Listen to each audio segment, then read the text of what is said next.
Hello, and welcome to Direct Approach with Wayne Moorehead, an exclusive podcast by Direct Selling News, where host Wayne interviews the channel's leading corporate executives to provide timely insights and relevant takeaways to help you grow and evolve your businesses.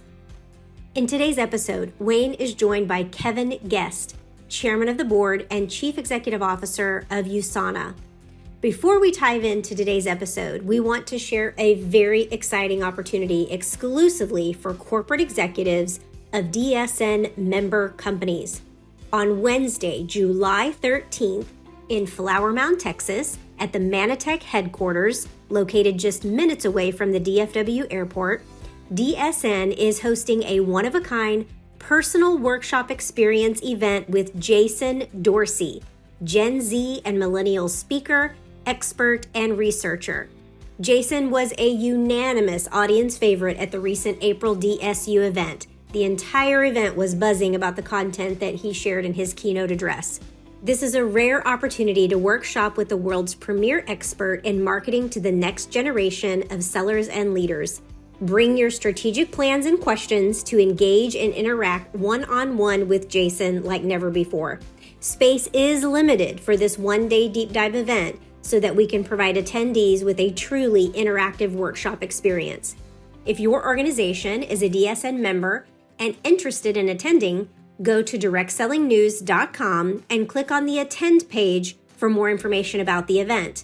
Then to request registration, email our team at membership@directsellingnews.com.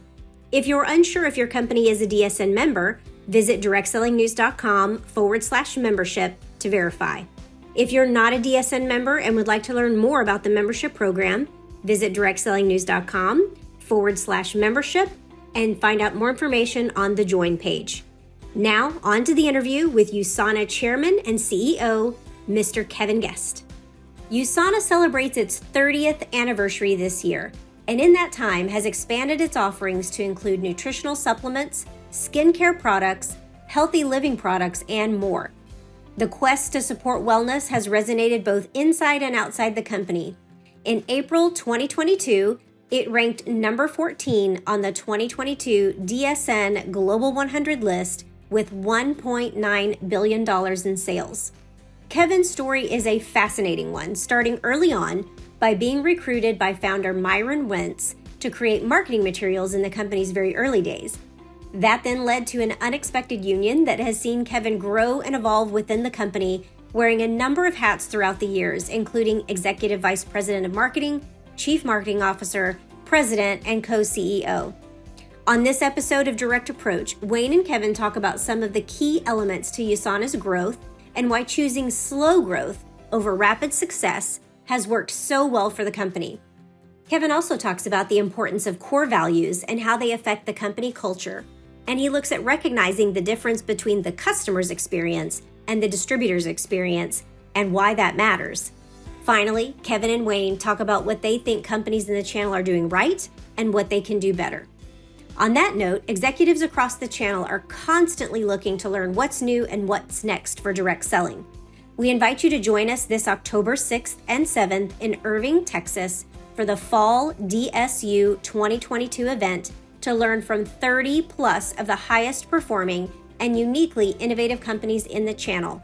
Just to name a few: Rudy Revac from Zingular and Pure Haven Essentials. Rudy is a legend in the channel, so we look forward to hearing from him. Ben Riley, President at Young Living. Jared Turner, CEO of Amer Global. Amber Snow, Director of Diversity, Equity, and Inclusion at Amway. Also from Amway, we'll have Brandy Heiser, Director of Excess Energy and Next Gen Strategy. We'll also hear from Michelle Gay, Founder and CEO of Lime Life by Alcone. Garrett McGrath, President of ANMP. Glenn Sanford, Founder of eXp Realty and CEO of eXp World Holdings and Success. Kevin Harris, CEO of Tava. Lynn Cote, CEO of Princess House. And from USANA, Dan Masuga, Chief Communications and Marketing Officer.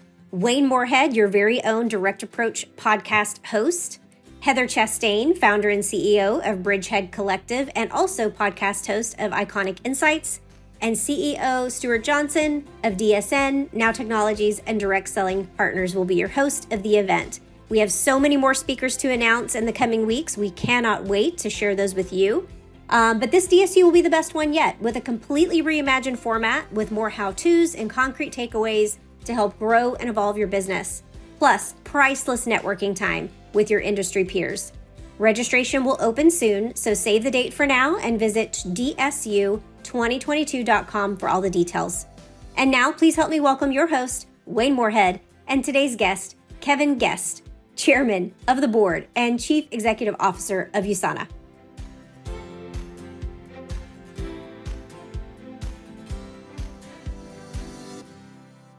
Hello, everyone, and welcome to another episode of DSN's Direct Approach podcast. I'm your host, Wayne Moorehead, and I'm very excited and honored to be joined today by one of the really exceptional leaders in direct selling and one of the great champions of the channel. He's not only the current chairman of the DSA, but he is also the chairman and chief executive officer at USANA, Mr. Kevin Guest. Kevin, welcome to Direct Approach. Thank you so much for being here. Well, thanks, Wayne. Thanks for having me. I know you're super busy, and so appreciate you taking the time. And again, as I mentioned earlier, I can't tell you how much I've been looking forward to this conversation over the last couple months. I've been fortunate to have conversations with you, to hear you speak many times, and I always learn so much, and I know that everybody listening will as well. One of the things, as someone listens to you, whether you're on stage or just in a conversation, that is immediately apparent is your passion for direct selling, for the impact that it makes across so many different dimensions of people's lives, whether it's internal, external, consumers as well. So thank you for all you've done for the channel and continue to do.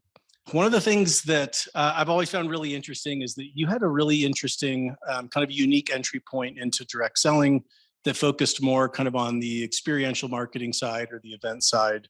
Can you just take a moment and tell us a little bit about the path that led you into direct selling? Sure. Something you may not know is, and I don't know if I've even ever said this before, but my first introduction into direct selling was my mom when I was a young boy, actually was a Shackley distributor. And I watched her become passionate about those products. And then as I went to college, one of my jobs in college was I chose to be an Amway distributor, and I sold alarm systems, home alarm systems. Literally, I went door to door and sold alarm systems as one of my jobs in college. And then throughout the years, I've always done sales. I've done door-to-door sales for several other companies, and been a sales guy at heart. And so in the direct sales world, it's really, we're running a sales organization is what we're doing. And I feel like I'm one of the sales organization people from that perspective. I started my own company being an entrepreneur many years ago. My passion is music, and music led me into audio production, which turned into video production. And video production led me into combining the music and everything into producing events. And so I started a production company, and a video and film production company, and then started doing events.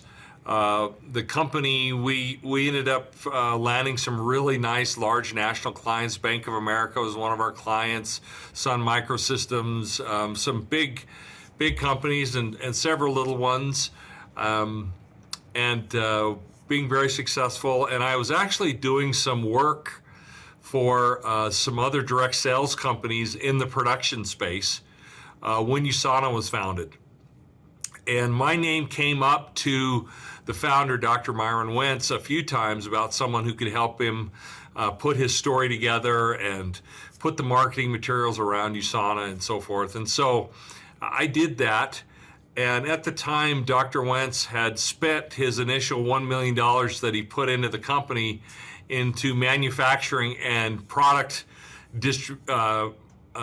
scientific type instruments and things like that, and had no money for marketing basically, and asked me if I'd be willing to produce USANA's marketing materials at its first conventions on my own dime. And if I did, that they'd take me along for the ride. And so I look really smart now because I did that. That was definitely a good deal for you, for sure. But I'm not that smart. But anyway, I did it and worked really hard. And I made all my money back then through USANA by selling products, by me owning the products and then selling them to USANA distributors. And then I started in the world of intellectual property ownership and creating things that I owned, so that every time I only worked for it once, and then every time it sold, I made money back. And so sound familiar? And so it was a residual income kind of setup, which is part of the music world as well. So it was very familiar to me. Fast forward about 8 or 9 years, I guess it was, and USANA was being very successful. I've since the beginning have produced all of USANA's marketing and media and events, was part of all the various country openings and everything, but as a vendor. And Dave Wentz, who was the CEO at the time, jokingly, or I thought he was joking, said to me, "Hey, we want you to work for USANA full time." And I said back to him, I said, "I'm not looking for a job. I've got my company. I love it." And I jokingly said back, "The only way I will work for USANA is if you buy my company." And so Dave went to the board, and they bought my company. I had a building with studios in it. I had, I think, about 25 employees, a really, really successful production company. And USANA acquired it, which became USANA Studios. All my employees became USANA employees. And I became vice president of media events. And that was my entree into USANA, and I've never looked back, and just kind of risen up the ranks over the years as I've watched this great company grow. Oh, that's incredible. Again, a really unique entry point, one that really shines the light on brand touch points, the importance of events, which are so key. I've heard from many of us that there's the feeling that distributor leaders and people really become loyal, that those relationships and that loyalty are made at events. So what a really cool entry point. And again, you have done so well there and spent your entire career for the most part, from that point on there and risen to the rank that you're at now. And I think that's incredible. And so USANA is having a really incredible birthday this year. It's the 30th anniversary, which, as we all know, very, very few companies ever reach this incredible milestone. So congratulations on this achievement. And as you look back on the really rich history, the legacy that's there, what have been a few of the really key elements that have been most crucial to USANA's continued success? The first thing that comes to mind is we've stayed true to who we are. We haven't chased any of the fads that have been very tempting to try and plug into our sales organization. And we've stayed committed to health.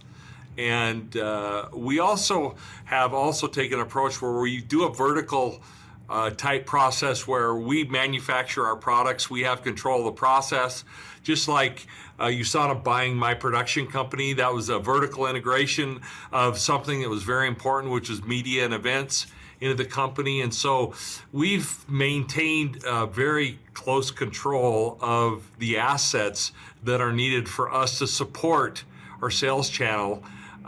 So staying true, and then our just basic business model. And then lastly, which is a little counterintuitive to many companies in our business that have done well, and I'm not saying this is a criticism, but we have grown internationally very slow. And I think that's helped us because we've been able to focus our resources in the markets where we're in, and we've waited to grow internationally until our markets are growing versus just running from one market to the next. And here we are at 30 years, and we're in 24 markets, but a chunk of those 24 are Europe, which is basically one kind of market, although it isn't. But in comparison to many companies our size and age, we are in relatively few countries. And I think we've stayed focused on where we put our resources and focus those resources on growth. So those are a few things I think have really helped us to where we're at. Absolutely. I think that's critical. The focus that you and USANA have really had around who the consumer is, who you are as a company. As you maybe alluded to, and maybe I'll continue down that road a little bit more, a lot of companies, I guess, in and out of the channel can be really quick to chase the next, shiny product, or really try to get into as many markets as possible without really establishing a firm foundation. And almost always it ends up, leading to suboptimum consequences or outcomes, I think, down the road. And I also know that that focus, I think, kind of can also be called discipline. I know that USANA has been very disciplined with the product portfolio, that it didn't try to have too many, that it understood the impact that positively and negatively of introducing new products into the field, the duplication model, the compensation plan. I think to the point where, if I remember stories correctly, is you'd reach a certain threshold of products and you really worked with the leaders in the field to say, okay, as we're coming out with new products, which ones are we going to retire? And so setting that up early on, just culturally, with the field, with the distributor leaders, really allowed you, I think, to maintain that discipline and not go in too many directions, lose focus, add too much complexity into the process. And the same with markets. I've been places where we chase too many markets too quickly, and those resources get just spread absolutely too thin. You never really establish that foundation enough. And in many respects, you only get one chance to really launch a market. It's really difficult to go back and kind of gain momentum again. So I think it's really a tribute to you, to the founder of USANA there, that discipline and focus that you've really had there. And I have to add, it's also a tribute to Dave Wentz. Dave is one of the most disciplined people I know. And a lot of those things that I've talked about were things that he started from a disciplinary perspective. So I can't let the discussion go on without mentioning him as part of a huge part of the success as to where we're at. Absolutely. I agree. I think that's super kind of you to say. I know Dave well. Dave's a good friend of mine. And when he was there, I know USANA had incredible growth year over year for many, many years. Yes, an incredible executive, an incredible individual. So again, super great of you to say that. So you are also leading USANA during one of its probably most challenging times, namely 2020, 2021. And a lot of us have talked about kind of what we did to pivot. I'm curious how that's impacted more of your current state, the world today there at USANA. How is the company different today? Or what are some of the things that you're doing differently as a result of going through those challenges and coming out the other side successfully? Well, first of all, I wish we were out the other side. We're still deep in the middle of it because a large portion of our revenue comes from China. And China has just barely, just weeks away from just coming out of a serious lockdown in our biggest area in the market of China. And some of other countries are still severely feeling the effects of COVID. And so on a company-wide basis, we're still in the heat of the battle. And we are having to pivot. And I think, we've heard this said many, many times, but it is so true that COVID was the great accelerator. It accelerated our digital transformation strategy, accelerated our communication and our trying to connect the consumer to our brand. It accelerated our trying to improve our customer loyalty and our distributor loyalty in a time where choices were being made and we couldn't meet face to face. On many levels, we were challenged, and like many other companies, we luckily had things in place that we'd been working on for several years, and it wasn't a start from zero when the pandemic hit, and we were well on our way. But we're still feeling the effects of it today. And I'm guessing, based on what's happening in the economy in the United States, the U.S.-China relations, what's happening in Europe, we're going to continue to face challenges that might be, from an economic perspective, equal to or greater than what we've experienced over the last couple of years.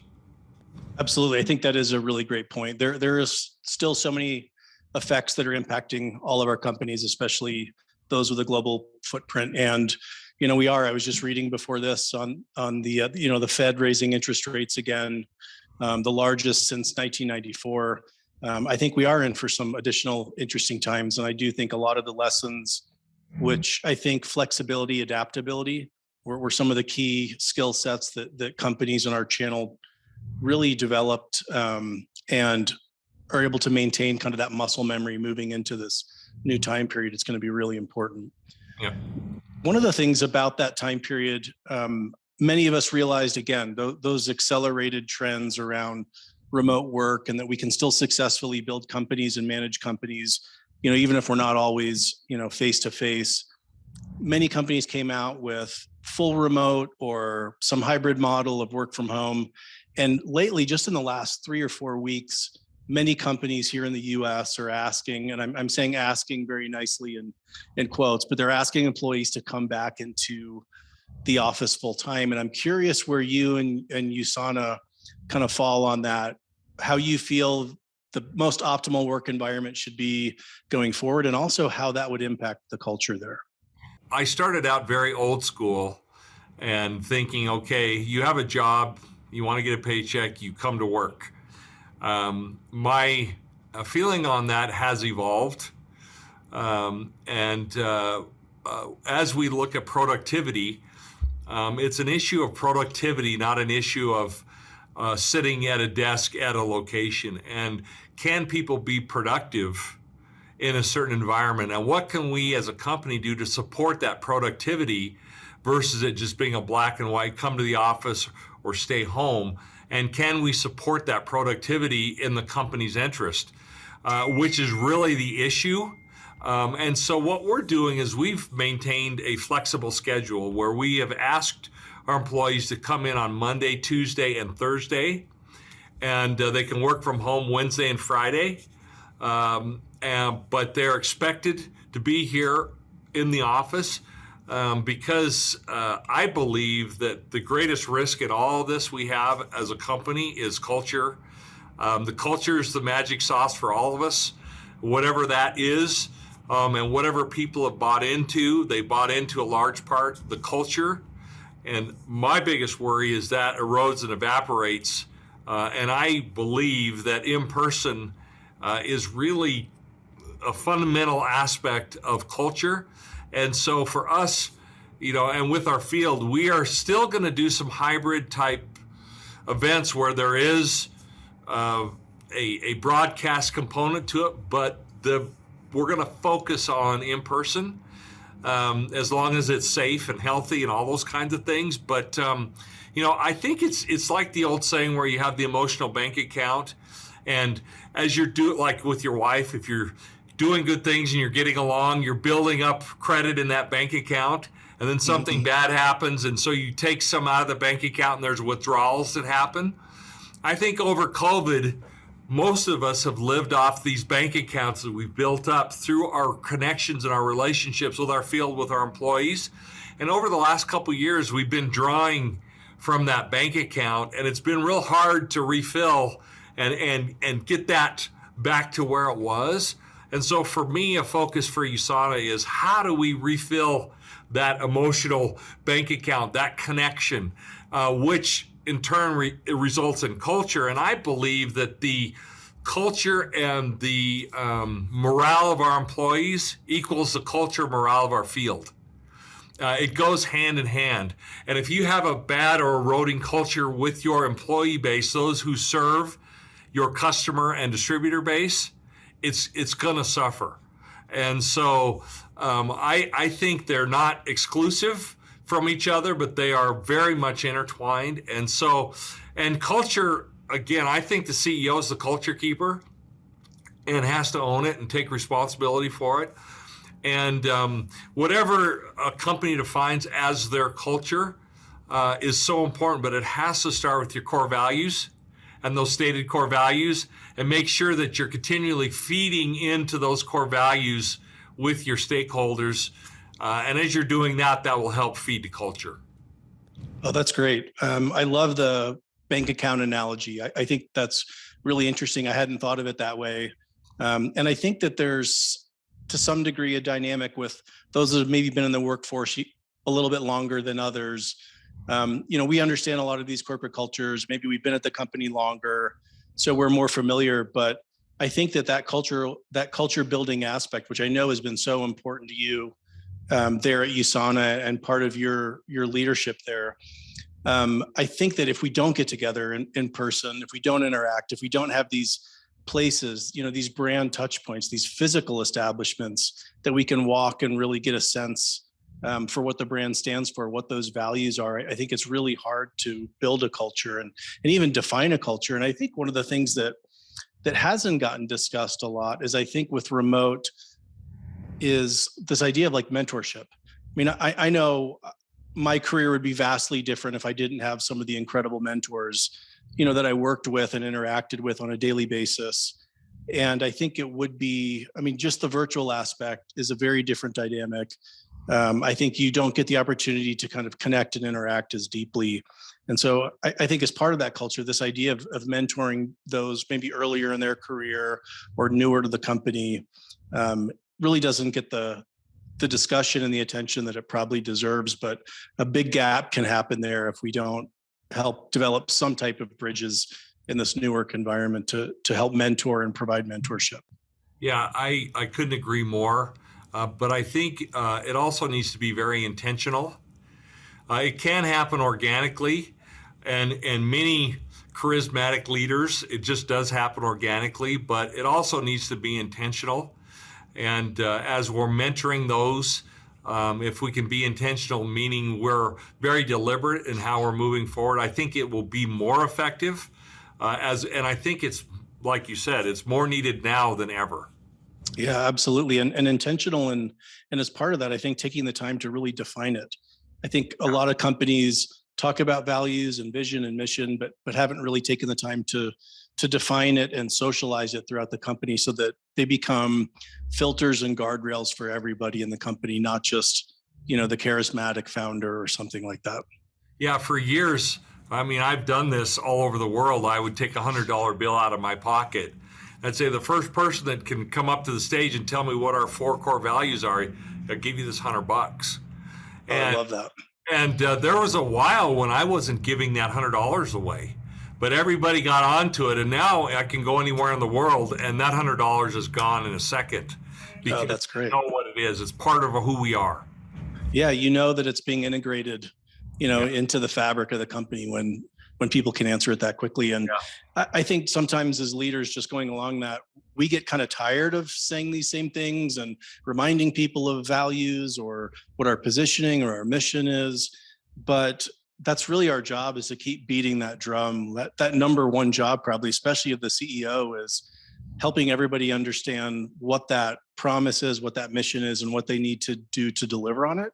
And then how we act with each other as part of that culture. So yeah, I don't think any of us should ever get tired of reminding people, what those key brand elements are. Yeah, completely agree. So one of the things that I have really loved and admired, especially the last several years about USANA, is it has become increasingly customer focused.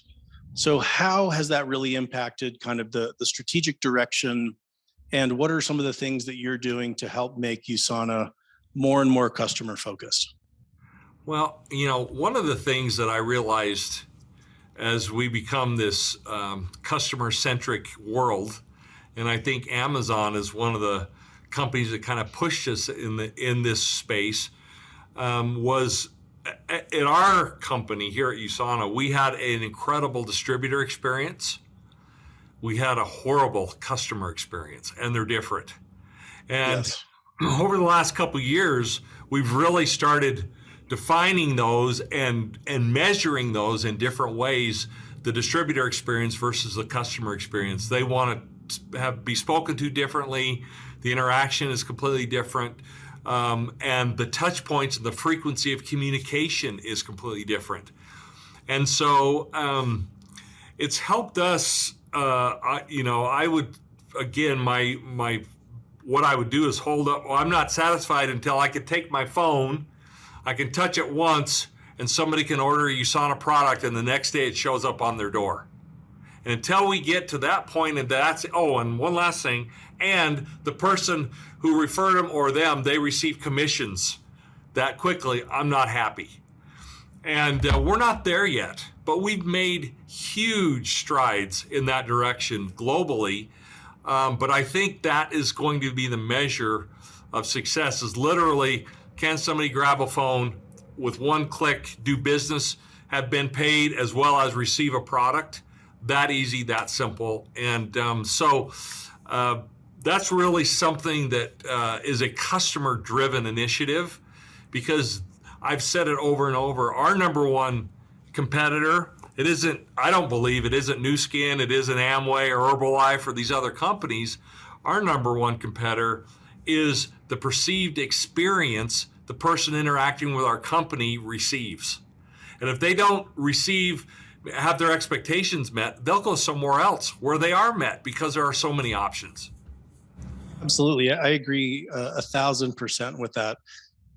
We are being measured against, not by, our closest companies here in the channel, but as you mentioned, those other experiences, the way that we shop from any other website at any other times in our lives. We understand how seamless, how simple they are and can be.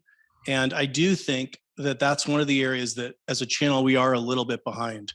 And at USANA, we used to rely almost solely on the distributor and the credibility of the distributor with the person. A major change is, even though they may trust the person sharing it with them, if there isn't a digital credibility element to it, they won't purchase. And so it used to be, even just a few years ago, where if someone was a very good person in describing the products and very committed, a person would have an interaction and purchase based upon that. It's not the case anymore. I agree. Absolutely. Such important points. We do have, I think a lot of us have some catching up to do to maintain relevancy. Yeah. So, we looked back at USANA's history a little bit and some of those really key elements that helped it to succeed. As you look forward, and maybe we just touched on at least one of the elements a little bit with being customer driven, but what do you see are some of the important things for USANA going forward for success down the road, 5 or 10 years down the road, to maintain not just its competitive advantages and incredible value proposition, but also relevancy in the marketplace? So I believe we're in the people attraction business. And in order to attract people, we have to be attractive. And then we have to determine, okay, who are we attracting?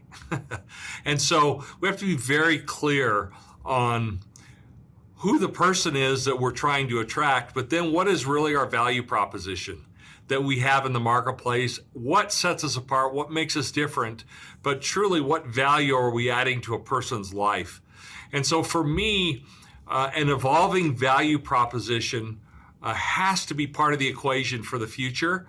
And I believe that unless distributors, our sales force, aren't adding value to their customer base, as well as us as a company taking ownership of that, people will not do business with us, because even the customer these days, they are expecting to be rewarded some way, somehow, just for buying. Not for selling, but for buying. And so what is our value proposition just from a customer's perspective? And so one of the things that's top of mind always is, how are we evolving our value proposition? And then secondly, how can we look increasingly younger as a company, not older? I don't want to look like a 30-year-old company, because that's not necessarily what's attractive and not who we want to attract right now. And so how do we continually innovate and move into areas? One of the big challenges we have as a company is pill fatigue. We sell vitamins. People get tired of taking a bunch of pills. So if we're looking for a younger consumer, we have to do something that appeals more to how they consume products, and it might not be pills. And so that's just an example of areas where over the next few years, as a company here at USANA, to remain relevant, we have to continually evolve our value proposition and then evolve how attractive we are to our target audience. Absolutely. And it reminds me, and I know I've said this on the podcast before, but Wayne Gretzky's quote asked why, he was so successful and so great. And he just said, I'd always skate to where the puck is going, not where the puck was. And I think that's what you're talking about there is really being mindful and aware of the different trends and different evolving needs of the consumers and the distributors, and making sure that you are ultimately delivering value and utility in all its forms, in the entire experience, not just from a product standpoint. But I think you also bring up another really interesting point around innovation, that I think a lot of us approach innovation as it has to be disruptive. It has to be this, this big change that's really going to be groundbreaking and set us off in a whole new direction. But something really as easy as delivery system. Again, you've got an incredible brand with 30 years of trust, with incredible brand associations around personalization, around health and wellness, nutrition, and just taking those brand associations and delivering them in maybe a little bit different way, or shifting it a little bit. And that can have a huge difference in maintaining and being able to deliver on customers' needs and wants. It doesn't have to be, something pie in the sky, that there can be these smaller incremental innovations along the way that help you stay relevant to today's consumers and distributors. Absolutely. And that's a daily challenge for us. We want to avoid doing the same things over and over and considering ourselves innovative, but Sure. we want to really move into some new areas, and it's not easy, especially in the nutrition world. I mean, name an innovation over the last several years that's really off the charts. Right. You probably can't, or it'd be hard to. And so we're constantly trying to find ways to be attractive in today's world. Interesting. And again, you guys have always really led the way. And I think your whole positioning around personalization was and continue is really innovative. And it's showing more and more of the consumer desire and need, and how far ahead of the curve you are on that. So this is a really exciting time as companies and the economy move to more kind of social driven commerce and social driven activities. It's a really exciting time, but in a lot of ways, it's also a really critical time for the channel with this rapidly changing landscape. And I don't think I'm necessarily overstating that what we do as companies or don't do as companies over the next 5 years is really going to determine largely the future beyond that. So as in your role as chairman there, as you kind of step back, what are some of the important shifts that you're seeing right now that all of us companies in the channel need to be aware of? Well, I know that's a big question. Yeah. I know that's kind of a big and I'll try and answer it as best I can. The one of the main initiatives that we're taking on with the World Federation of Direct Selling, as well as with the Direct Selling Association, is the issue of reputation. And how can we own the digital sphere for our reputation? We have millions and millions of loyal product users within our industry, and how can we rally that voice to be a positive voice for the entire industry versus us trying to go about it on our own and maybe only have hundreds of thousands of people where we could have millions working together. And so the reputation side and where we're shifting is I'm hoping that we understand as an industry that we are all in this together. And one bad actor, although they're doing something bad for their own company, it affects all of us. Likewise, all the good that we're doing affects all of us, and the messaging that we're putting out affects all of us. And if we can do it together and do it in a coordinated way, then we'll be so much stronger and healthier. And so a shift is, I believe, us working more closely together as an industry, company to company, and coming together as one strong voice versus us trying to go about it on our own. And I think the digital footprint that is out there is driving that. And if we don't do it, we're going to get buried by other industries, by naysayers and other things like that. And so that's a major industry shift that I see happening where people are more and more open to raising their hand and saying, hey, I'm willing to step up. Let's be part of this as a group. How can we go arm in arm together versus off on our own corners, and we're in this together. And I think that is very, very healthy. Absolutely. I love that idea and that concept of one strong voice. I know in my marketing role at multiple direct selling companies, it can seem really daunting. Not only are you worried about your individual company's reputation and especially online reputation, and you're trying to keep page one of Google about as clean as you can get it, to then, take your attention away for the channel. But I think you're so right that it's going to have a greater impact if we come together and really kind of raise the tide for the entire channel. It's going to have more of a positive impact from a reputation on our individual companies if we do focus, I think, on at the channel level. And so I do think it's with what you're doing and organizations where you're at that really can bring people together to create that kind of megaphone. We do have, tens of millions of distributors just here in the US that we could really kind of utilize and leverage to really help get the word out on the real impact and not some, potentially negative preconceived notions. Absolutely. Yeah, we're doing so much good as an industry. We absolutely think of every company that I am aware of that I can think of has some sort of giving foundation type approach to things. Lots of research and development happening for health and for the good, and lots of input with universities and education. Lots of work on ESG things where we're trying to make the world a better place and be inclusive. And our industry is the ultimate inclusive industry. It doesn't discriminate, and there are so many great things that we can say that if we would just get out there, it is all so true and so positive.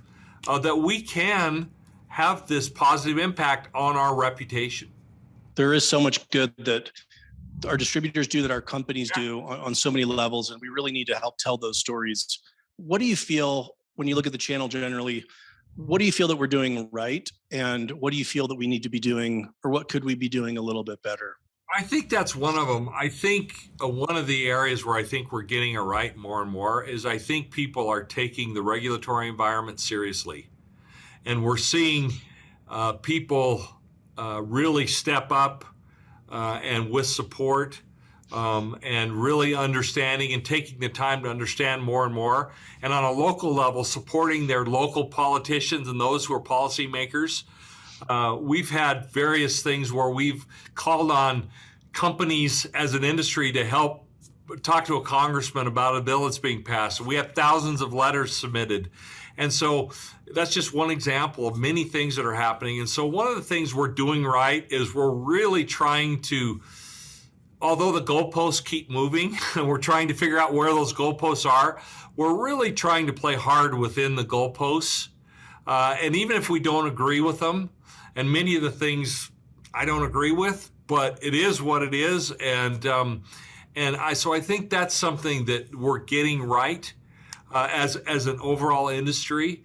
Another thing I think we're getting right is I think most companies are really becoming more customer focused and have really taken on digital transformation as a real strategy for their companies. I think overall as an industry, that's an area where we're getting right, and we're really becoming more customer focused and customer centric and so critical. One of the areas, and I'm just going to throw this out for your just thoughtful consideration. Sure. And I think about this, and I don't know why, but the notion of calling it the channel, is that an exclusive term or an inclusive term? Or you're right. When we say the channel, is it a siloing term where people are, if you're not part of the channel, you're not part of us? And can we think about how we define and talk about ourselves? I do the same thing. I call it the channel, and I've done it in many speeches there, but I thought about it, and I thought, to someone that we're trying to reach and influence, saying I'm part of the channel, that means you're either with us or you're not. And it's more of an exclusive kind of a thing. And I think we need to be inclusive, and we're more of a commerce platform. than we are a channel, if that makes sense. And channel is something that you and I and all of us have used for many years. But I think the point I'm making is the terminology we use still to this day with compensation plans, how we talk about products, how we talk about our sales force, how we talk about our industry. I think we should thoughtfully consider the words that we use, because those translate into social media, into our online platforms, and they translate into our reputation. And so I think that's an area where we can improve. Absolutely. I think that is a really important point, and there's a lot to unpack, I think, in what you just said. I agree, words matter, how you define, or how fine the definition is around a group, whether it's inclusive, exclusive, is going to have a really big impact on how it's perceived as well. And I think that you're right, and it's evolved quite a bit over the years. We were known as, was it multi-level marketing, and then is it network marketing, and then it evolves to something else. But I think you're right. I years ago would have called it the industry. Yeah. And well, it's not really an industry. It's across so many different categories, in so many different markets. It's not really an industry. And I think in the world today of omni-channel, where for whatever kind of company you are and whatever channel you're competing in, and now I'm going to use channel in quotes, but those are blurring and bleeding into one another. Consumers want to get the products where, when, how, and from whom that they want, and we need to adapt in that as well. So I think that having this really clearly defined channel with really clear, guardrails or, white lines on the other side of the road, I think those days are gone. So I do think we probably need to take a step back and really look at, the value that we're providing and what we're doing and what connects us most, and focus on those areas to make it as inclusive as possible. But I think there was a lot of important things in what you just said, but words definitely matter. Definitions matter. And that idea of being as inclusive as possible is really powerful. Yeah, it's just, I use the word channel as an example, but because I catch myself doing that all the time. Yeah, me too. And even my wife has brought up to me, what do you mean channel? What's that mean? I'm thinking, well, man, she's been around it for my whole 30 years. And so a person who knows nothing about what we do, we've just boxed ourselves in a corner kind of, and so it's just something to think about, where I think we as an industry could very simply make some huge progress. So along those lines, as you look out the future of direct selling, what do you see 5 years from now? Like, what are your expectations? What do you think will be different? What do you think will be the same? But how do you see it? And I guess what excites you the most about that future? I am so excited about the future of what we're involved in, which is the micro entrepreneur and the opportunity from a micro entrepreneurial perspective, but also the ability to get very, very effective products into people's hands in a very simple way. And I think with where we see Gen Z heading, especially, the opportunities are only going to become more and more as they have more and more purchasing power, and as they move kind of up the progression of economic stability. This Gen Z group, all they know is direct to consumer. All they know is ordering online. All they know is everything that we do and talk about: the side hustle, the side gig, the extra income. That's the world that they've been raised in. And so as time moves on, and you talk over the next 5 years, I think the opportunity for us to be positioned is beautiful, for us to capitalize on what's just organically happened in the world. And we don't have to, we're not going to be convincing people and selling people on what we're doing and what we're all about, because that is becoming now, and more so over the next few years, more the norm. And it's not the brick and mortar that's the norm, and get your traditional 9-to-5 job and go to college, and this is your pension, and all those kinds of things that we've been talking about for years. That is truly the dinosaur.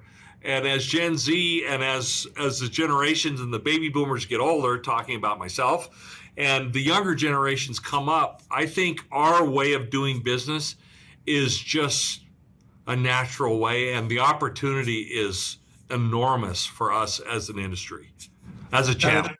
Yeah, yes, as a channel.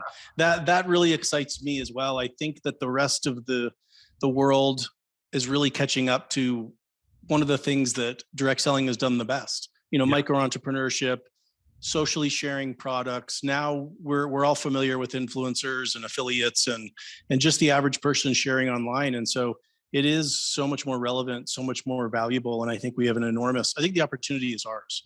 It's really ours to take and really, put our hands up and show and demonstrate why joining one of the companies here in direct selling is the most viable way to leverage and to maximize these really interesting dynamics that are really shifting in our favor. So I think that's really cool.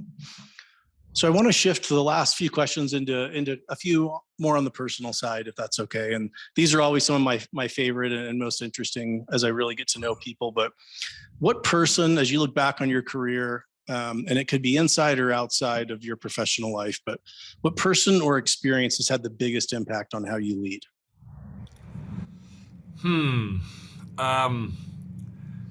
I'll give you a couple different categories. One of my favorite people to study is Abraham Lincoln. And I remember when I was in Washington, D.C., and I went up to the Lincoln Memorial, I just felt something completely different. And as I read the words etched in the stone, and I've just felt a connection that I've just felt that way. So Abraham Lincoln is somebody that I try and study and read and watch and learn about. And I think he's influenced me through his life. Someone that is in my life that I would put in that category is my father. He was an entrepreneur. He owned his own business. He encouraged me to get out and work and to earn my own money. As a young musician growing up, I wanted to buy a drum set, and so he connected me with a guy that needed a baseball field mowed, and they dropped me off every week, and I mowed the baseball field to make $50 a week to make payments on a drum set. And so my father, also, he was a World War II vet, and he would always say, the number one thing is do what you say you're going to do. And there were several things like that I constantly see myself doing as a leader here at our company. And I think to myself, oh, that was my dad. We do that with our kids, right? We think, oh man, I've become my parent. But I see that some traits that I've inherited and learned from my father that I'm forever grateful for. That's great. Yeah, two very powerful and meaningful influences. For me, my father as well, he was a Korea vet, just a very different generation. And I feel like they really took the time, at least with me, to teach and instruct and mentor. And I always think back to all the lessons that my father and some of those people taught me. Every experience was a learning experience. And so I've tried to remind myself as I take time with my kids, am I doing that? Am I really helping to kind of pass on, some of the things that I've learned? And I love the Abraham Lincoln example. I think for so many reasons, again, to your point of inclusivity and, diversity, not in all its forms. He made sure that he really filled his cabinet with people that didn't share some of his philosophies and ideas, because he wanted diversity of thought as well. And I think he felt that the best outcome will come from, all the sides coming together and really finding a solution. I think that's really powerful. Yep. So you mentioned early on about music, and it's had a huge impact on your life. And I know you play multiple instruments. You've even, I read, toured with Kiss, who love Kiss. I think Gene Simmons, one of the best marketers that's probably ever lived. But you've had this thing, and I'm using, this thing in quotes, this thing that's not work, this thing that's not family, this thing that really is just for you, that's yours. How important has it been as a CEO operating at in a public company at the highest levels? How important for you has it been to have that thing that's just yours? So I have to say that the Kiss thing and Ozzy Osbourne and the Scorpions and all these bands, Bon Jovi, all of them, I was toured with them as a video production guy, not a musician. I was producing a show, and segments would air on MTV called Turn Up the Volume. And I was a producer of that. And so when I was with those guys, it was not as a musician, unfortunately. But how amazing to be around some of your influences. Like yeah. That. Incredible. It was great. But yeah, music for me, I always say it's medicine for my soul.